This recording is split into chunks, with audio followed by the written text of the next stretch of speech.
প্রিয় সমাবেশ এবং প্রিয় রানীশঙ্করবাসী, আসসালামু আলাইকুম। আপনারা ইতিমধ্যে দেখেছেন 5ই আগস্টের আগে আওয়ামী লীগ 2000 শহীদের রক্ত খরণ করেছে এবং আমরা 2000 শহীদের রক্তের বিনিময়ে আজকে নতুন বাংলাদেশ পেয়েছি। এই নতুন বাংলাদেশে গোটা বাংলাদেশের মানুষ দল মত জাত ধর্ম বর্ণ মিলে একত্রিত হয়ে আজকে এই বাংলাদেশের মানুষ আওয়ামী লীগকে নিষিদ্ধ চায়, খুনি হাসিনার ফাঁসি চায়। প্রিয় সমাবেশ, ইতিমধ্যে আপনারা জেনেছেন ঢাকা সহ সারা বাংলাদেশে আওয়ামী লীগকে নিষিদ্ধের দাবিতে গণ অধিকার পরিষদ বিক্ষোভ মিছিল পালন করছে, বিক্ষোভ সমাবেশ করছে।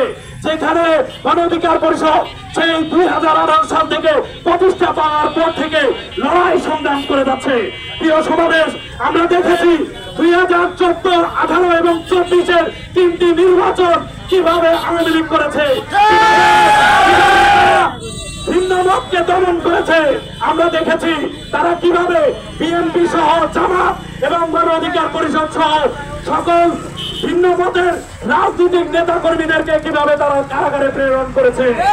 আমরা দেখেছি বেগম খালেদা জিয়া আপোষ না করার কারণে তাকে মিথ্যা মামলায় কিভাবে জেল খাটিয়েছে।